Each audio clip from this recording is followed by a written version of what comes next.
Hi everyone, I am Dan Zeng from Washington University in St. Louis, and today I'll be presenting To Cut or to Fill, a global optimization approach to topological simplification. Reconstructing shapes from raw data is an important task in many graphics and imaging applications. Whether it's a grayscale image, such as a CT scan, or a point cloud, obtaining surface reconstructions from such noisy data can be a very challenging task. The surface reconstructions often contain excessive topological features, such as connected components, handles, which are cycles in the shape, as well as cavities, which represent extra empty spaces within the shape. Removing these excessive topology features is crucial for a variety of geometry processing tasks, such as shape matching, parameterization, and simulation. Each type of topological feature can be simplified by either cutting or filling in the shape. Cutting means to subtract or remove contents from the shape, while filling means to add contents. Both cutting and filling can be used to achieve the same topological goal, but these operations can involve different geometric changes. In some situations, it is better to cut, and in other situations, it is better to fill.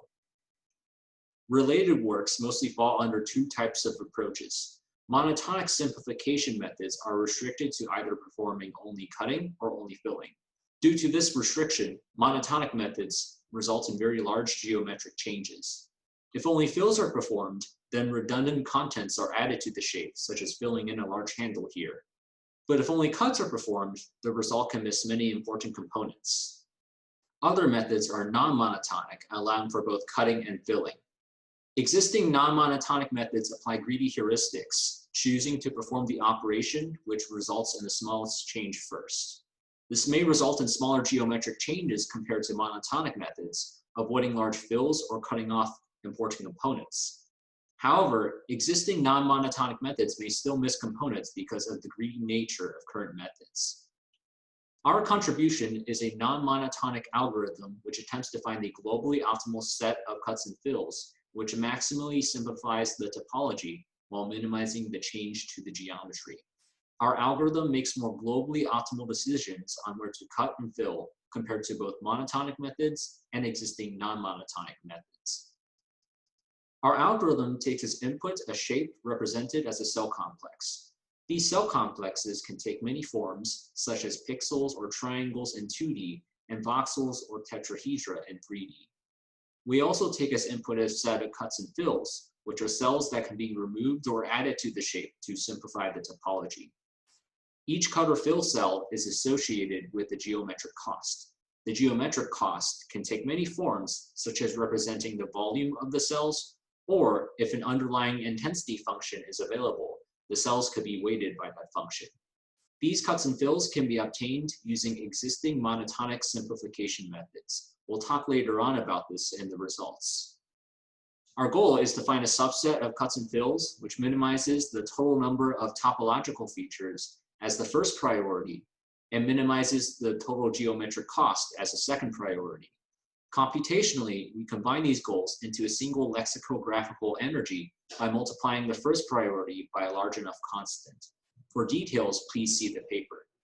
Let's illustrate this problem with a simple example with two components and one cavity, with each cut and fill being assigned a geometric cost that is accumulated over its collection of cells. If only cutting is performed, then the result is missing the large component that has been cut away. If only filling is performed, then the large middle cavity is filled in, again resulting in excessive changes. In contrast, an optimal result minimizes both the components and cavities as well as the geometric cost. Optimizing for these topological goals directly on a shape is very challenging. Instead, we propose a graph formulation which represents a partitioning of the space into regions of different types. Cut and fill nodes are connected components of cut and fill cells from the shape. Kernel nodes are components of the shape minus cuts. Finally, neighborhood nodes are connected components of the background minus fills. For this graph formulation to work, we introduce a novel type of connectivity between cells in a cell complex. Please see the paper for further details. Given this graph, we seek an inside-outside labeling of the nodes. Kernel nodes are always labeled 1, and neighborhood nodes are always labeled 0. we define a node-wise cost for each cut and fill to be labeled 1 and 0. This cost captures both the Euler characteristic and geometric cost. For the specific formulation, please see the paper. With a way to construct the graph and a node-wise cost, we can now define our problem, which is to find a 1-0 labeling of the nodes that minimizes the sum of the number of connected components of the 1 labeled and 0 labeled subgraphs, as well as the total labeling cost. This is a very challenging problem, especially because of the requirement of minimizing connected components, which is part of the objective energy. This cannot be solved by a typical graph labeling algorithm, such as graph cuts. A key challenge in graph labeling is to optimize for the number of connected components. Instead of optimizing for this directly in our energy term, we treat the connectivity as constraints. This way, we can utilize existing graph optimization methods, which are also constrained by connectivity. In particular, we define a variation of the labeling problem in which both the 0 and 1 labeled subgraphs are constrained to be as connected as possible. This becomes a problem of minimizing the total node costs subject to connectivity constraints. I'll provide further details on this in the next few slides. The problem then becomes very similar to the well-known Steiner tree problem, which also tries to minimize the labeling costs while constraining connectivity. In this direction, we introduce the idea of reachable sets of nodes within the graph, defined for both kernel nodes and neighborhood nodes. A reachable set of kernel nodes are those that are connected when all cut and fill nodes are labeled 1. Similarly, a set of reachable neighborhood nodes are those that are connected when all cut and fill nodes are labeled 0. The idea of reachable sets is that we expect all reachable kernel and neighborhood nodes to be connected in the 1 and 0 labeled subgraphs. Using the idea of reachable sets, we define the concept of as connected as possible topological labelings, or ACAP in short. An ACAP labeling seeks to minimize the total per node labeling costs such that any reachable set of kernel nodes are connected in the 1 labeled subgraph, and any reachable set of neighborhood nodes are connected in the 0 labeled subgraph. In this example, the labeling is ACAP because the reachable set of kernel nodes are connected in the 1 labeled subgraph, and the trivially reachable neighborhood node is also ACAP. However, if the cuts and fills are labeled to 0, then K1 and K2 are in different components of the 1 labeled subgraph, and so the labeling would not be ACAP. This formulation resembles the Node-Weighted Steiner Tree problem, which seeks to find a subgraph that connects a set of terminal nodes while minimizing the total labeling cost. We reduce to this problem by constructing an augmented graph.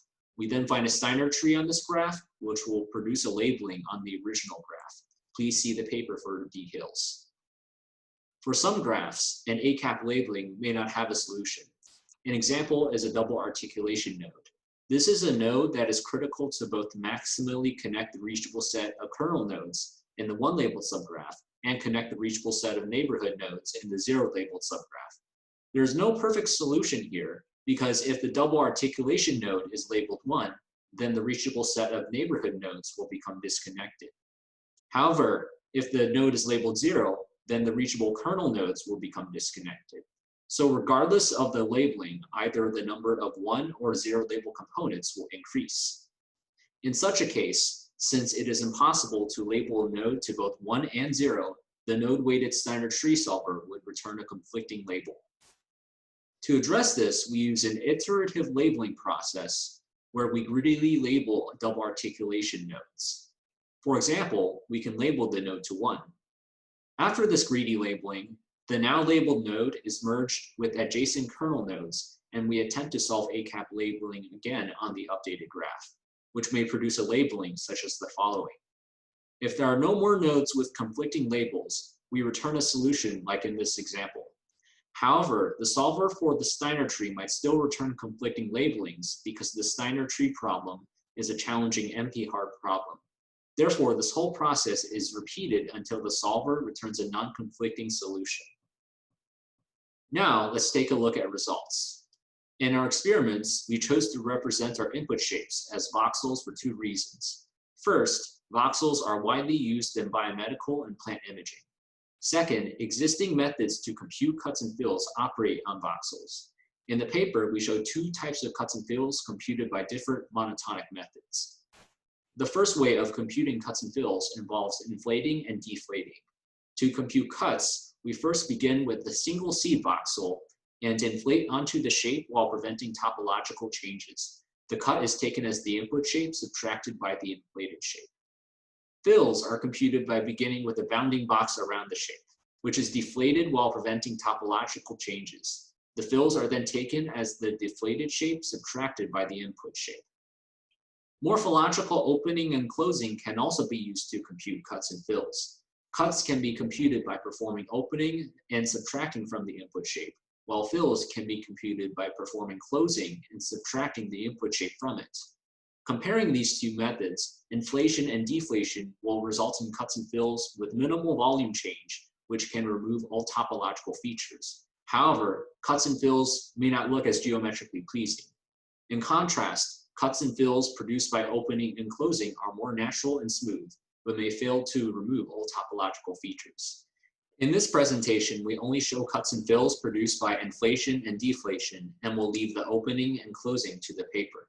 It's important to note that our algorithm can take as input any set of cuts and fills, which can be computed using these methods or others as well.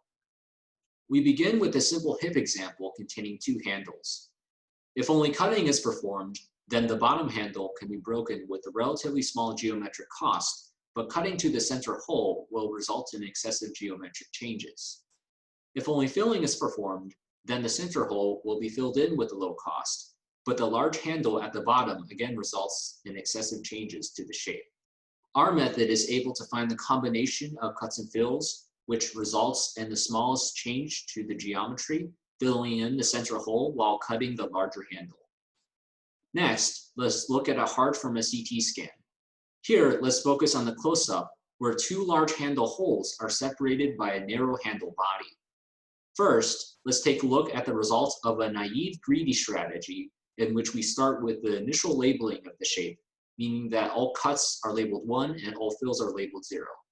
Cuts and fills are then iteratively selected to be relabeled based on their topological and geometrical benefit. A greedy strategy would first cut the handle body in order to merge the handles into an even larger one. This forces the greedy strategy to make several large cuts to avoid the large merged handles. Even so, 4 handles still remain unsimplified. Another non-monotonic method that uses a greedy heuristic is able to fully simplify the topology, but make similarly suboptimal geometric decisions, making larger cuts after first cutting the handle body. In contrast, by taking a global optimization approach, our method is able to fully simplify the topology using a lower geometric cost by filling in the handles without making any large cuts. We now move on to two very complex examples, both of which are isosurfaces extracted from CT scans. We first look at the sorghum-panicle isosurface. Beginning from a shape with thousands of topological features, our method is able to perform a combination of cuts and fills to drastically reduce the number of components, handles, and cavities. We are able to perform the simplification within seconds and come very close to reaching the simplest possible topology. The lower bound can be computed using persistent homology. Please see the paper for details. An even more complex example is this isosurface extracted from a CT scan of a corn root, with the close-up showing 2 branches merging to form a handle, as well as a disconnected branch. Our method is able to cut the merged branches while connecting the other branch together, coming very close to the lower bound and topological features, while achieving the results within seconds. In conclusion, we presented a global optimization algorithm for topological simplification, which attempts to maximally simplify the topology while minimizing the change to the geometry. In terms of future work, we are still limited by the optimality of the solver for our problem formulation, so a first direction is to explore more effective and efficient optimization methods. A second direction is to compute better cuts and fills. Our algorithm can take as input cuts and fills computed using any method. But a parallel question is, how do we develop cuts and fills which are smooth and natural looking, like those produced by opening and closing, but on the other hand, can also maximally simplify the topology? Another direction is to allow user control over the target topology which would be useful for shapes with a known topological structure. Here's our project website. Thank you for listening.